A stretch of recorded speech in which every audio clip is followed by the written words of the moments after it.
The actual reality of cowboy food will shatter every romantic notion you've carried about life on the frontier. Real cowboys survived on a diet so monotonous and nutritionally barren, they invented nicknames just to cope with the misery.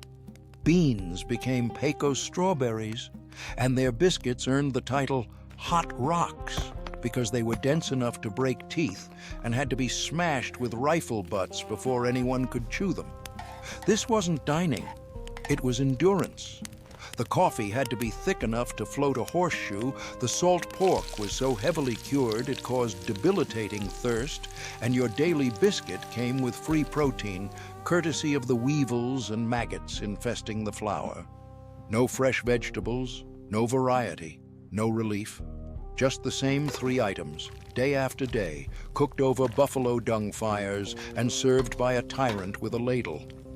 The men who built the West didn't do it on hearty steaks and campfire camaraderie. They did it on beans that wouldn't soften, bacon that had to be soaked for hours to become edible, and hardtack so infested with insects that soaking it in coffee wasn't about flavor, it was about floating the bugs to the surface so you could skim them off before eating. The foundation of every cowboy's diet was the 3 Bs: beans, bacon, and biscuits. Hollywood wants you to believe these men feasted on the beef they herded across 1,000 miles of prairie. They didn't. Those cattle represented cash on the hoof, a rancher's investment walking toward market. Slaughtering one for dinner was equivalent to burning money. Instead, cowboys ate pinto beans boiled in cast iron pots until they achieved something resembling edibility. Though at high altitudes, they often remained semi-hard, no matter how long they cooked. Cowboys called them Pecos strawberries, a bitter joke about the only fruit they'd see for months. The beans caused chronic indigestion and severe flatulence, creating a camp atmosphere exactly as pleasant as you'd imagine. The bacon wasn't bacon as you know it. This was salt pork, sometimes called sowbelly, preserved in so much salt that it had to be soaked for hours before cooking, or it would cause thirst, so intense it became dangerous in arid country where water sources were separated by days of riding. Even after soaking, it remained tough and overwhelmingly salty. And contrary to the myth of unlimited beef, this salt pork was the primary protein source for men performing brutal physical labor 16 to 20 hours a day. Then came the biscuits, though that term suggests something far more palatable than what actually existed. Trail biscuits were often hardtack, flour and water baked into dense blocks that could survive months of transport in a wagon bed. Cowboys called them hot rocks.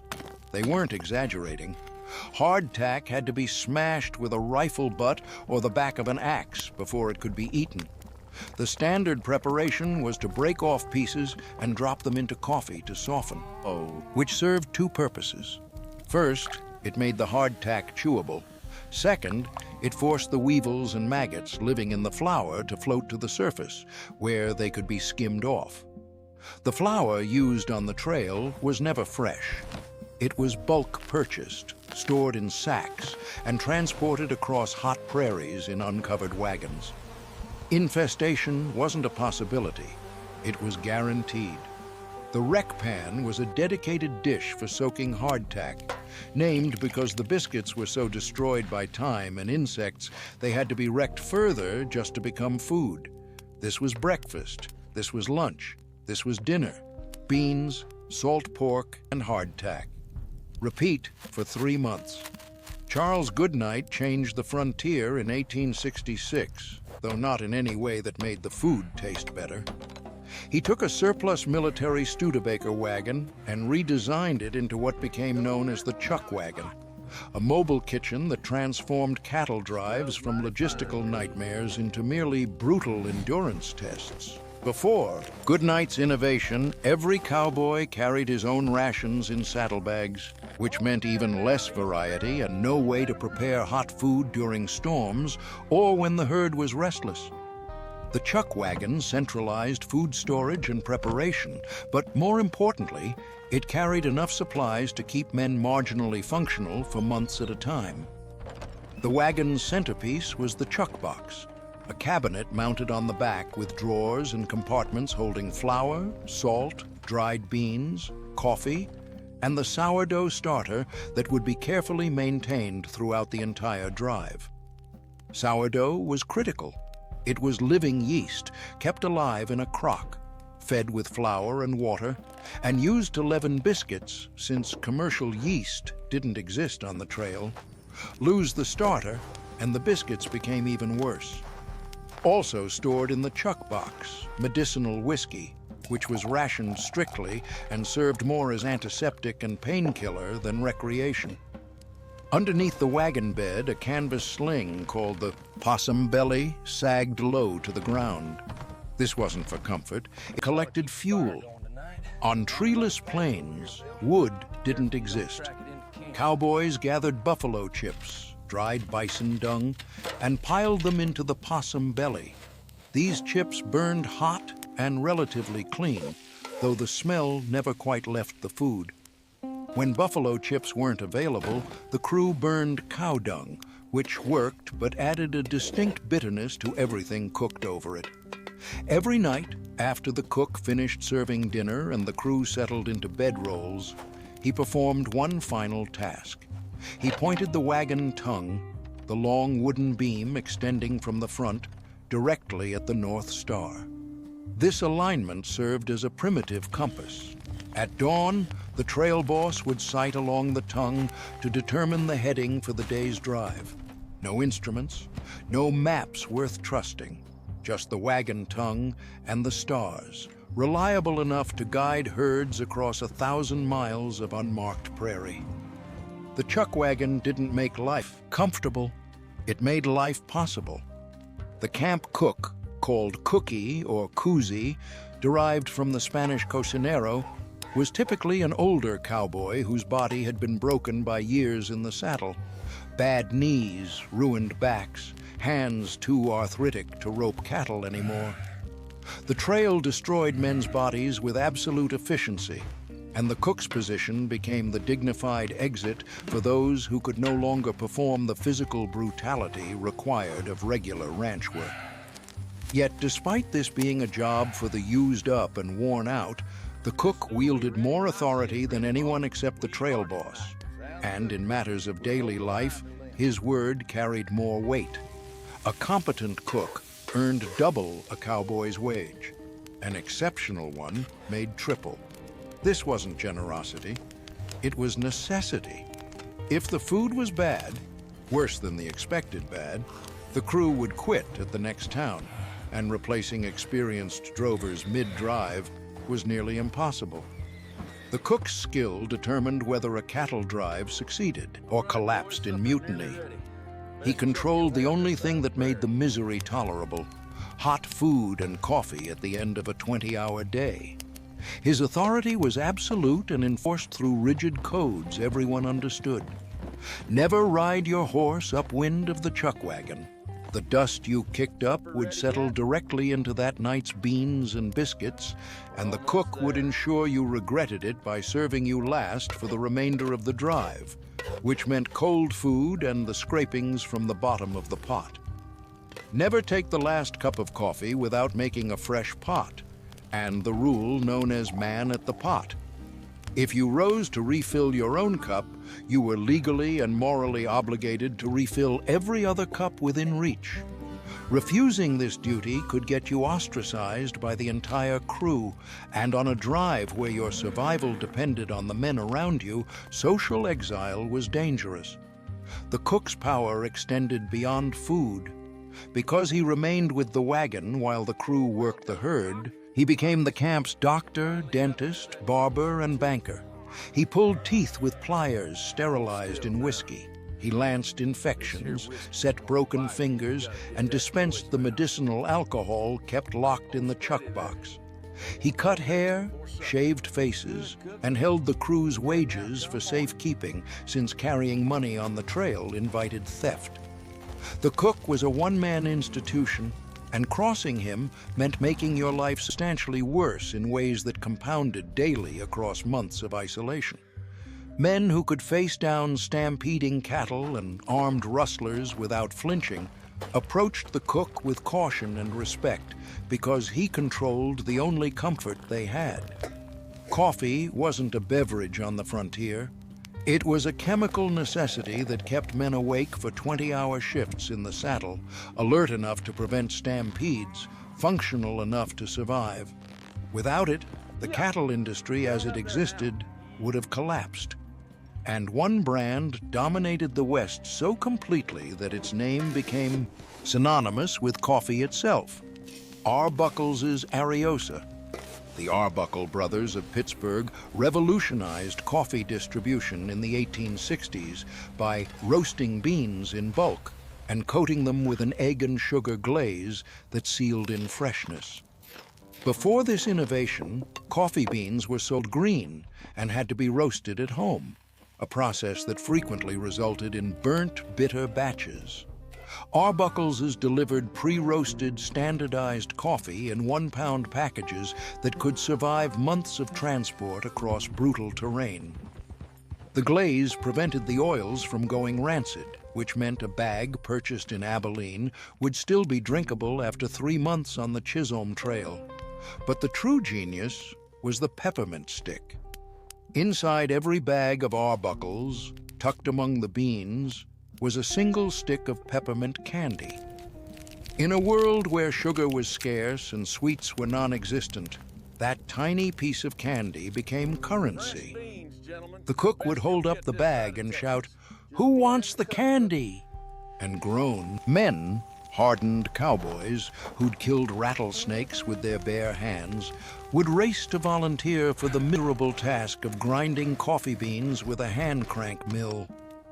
The grinding took 15 minutes of repetitive arm work, and the reward was a peppermint stick worth perhaps a penny. Yet they competed for it desperately because it represented the only sweetness they'd taste until the drive ended. The coffee itself was prepared in quantities and strengths that would be considered undrinkable today. The cook would boil water in a massive pot, dump in grounds without measuring, usually a ratio of 1 pound of coffee to 2 gallons of water, and let it boil until it reached the proper consistency. The test was simple and became frontier legend. Drop a horseshoe into the pot. If it sank, the coffee wasn't ready. If it floated, you could serve it. This wasn't metaphorical. Trail coffee was thick enough to coat your teeth, bitter enough to strip the enamel, and strong enough that men would pour it over hardtack just to soften the biscuits into something chewable. The caffeine content was staggering. Cowboys drank this substance all day, at breakfast, during the afternoon break, after dinner, and on night watch when they needed to stay awake, guarding the herd. They consumed it until their hands shook and their hearts raced, because exhaustion was more dangerous than overstimulation. A drowsy cowboy could get trampled. A sleepy night guard could miss the signs of an impending stampede. Coffee was the drug that made the impossible possible, and Arbuckle's was the dealer who supplied the entire frontier. The company became so dominant that Arbuckle's became a generic term for coffee itself, the way Kleenex would later mean tissue. Men didn't ask for coffee. They asked for Arbuckle's. And when they ran out, the drive stopped until more could be obtained, because no crew would continue without it. The monotonous diet of beans, salt pork, and hardtack wasn't just unpleasant. It was slowly poisoning the men who ate it. The absence of fresh fruits and vegetables created a condition frontiersmen recognized but didn't fully understand: the sallow cowboy. These were men whose skin took on a grayish-yellow pallor, whose gums bled when they chewed their hardtack, whose old wounds reopened without explanation. They were suffering from scurvy, vitamin C deficiency, and it was killing them incrementally across months of trail work. Scurvy progresses in stages. First comes the fatigue that cowboys attributed to hard work rather than malnutrition. Then the bleeding gums, which they noticed but ignored because everyone's gums bled. Then the loosening teeth, the reopening of scars from injuries sustained years earlier, the deep muscle pain that made every movement agony. In severe cases, men became too weak to sit a horse. Their immune systems collapsed. Minor infections became life-threatening. And all of this happened because they hadn't eaten an apple or an onion in 4 months. The cook's response was vinegar. It was acidic like fruit, sharp like vegetables, and it stored indefinitely in the chuck wagon. Cooks added vinegar to beans, to stews, to anything that could mask its harshness. They made vinegar pie, a frontier dessert constructed from vinegar, sugar, flour, and water, baked until it set into something that approximated the tartness of fruit pie without containing a single piece of actual fruit. It was vile. The cowboys ate it anyway, craving the acidity their bodies screamed for, not understanding why this particular form of awfulness satisfied something the beans and bacon couldn't. When a calf was born on the trail and couldn't keep up with the herd's pace, it presented an opportunity the cook never wasted. That calf became son of a gun stew, and the name barely disguised what cowboys really called it. The cook slaughtered the animal and used everything: heart, liver, kidneys, brains, tongue, and the marrow, gut, the tube connecting the stomachs of a calf, which contained partially digested milk. He chopped it all together, added it to a pot with water, flour for thickening, and whatever vegetables he'd managed to obtain at the last town, usually just dried onions. The result was a gray, lumpy stew that smelled like butchered innards, because that's exactly what it was. The cowboys devoured it. They fought for second helpings.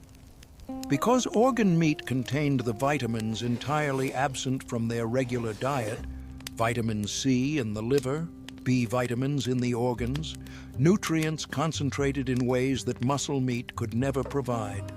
It was a nutrient bomb delivered in the most unappetizing form possible, and men who'd been slowly starving on beans and bacon would feel measurably better within days of eating it. Their gums stopped bleeding. Their energy returned. The son-of-a-gun stew was grotesque, but it kept scurvy at bay just long enough to reach the end of the drive. This was survival on the frontier. Not thriving, not comfortable, just barely functional enough to keep moving. The Wild West diet wasn't an adventure. It was a continuous negotiation with malnutrition, where even the victories tasted like failure and looked like intestines floating in murky water. The food of the Wild West wasn't just bad. It was a daily battle against malnutrition, monotony, and the slow physical decay that came from eating the same 3 items for months without relief. Cowboys didn't romanticize their meals. They gave them bitter nicknames and joked about the weevils because humor was the only seasoning available. They drank coffee strong enough to float horseshoes because exhaustion would kill them faster than caffeine poisoning. They ate organ stew that looked like something dredged from a swamp because their bodies were screaming for nutrients that beans and bacon couldn't provide. Hollywood built an entire genre around campfire scenes where rugged men ate well and sang songs under the stars. The reality was bleeding gums, reopened scars, and chronic indigestion so severe it became the baseline condition everyone accepted.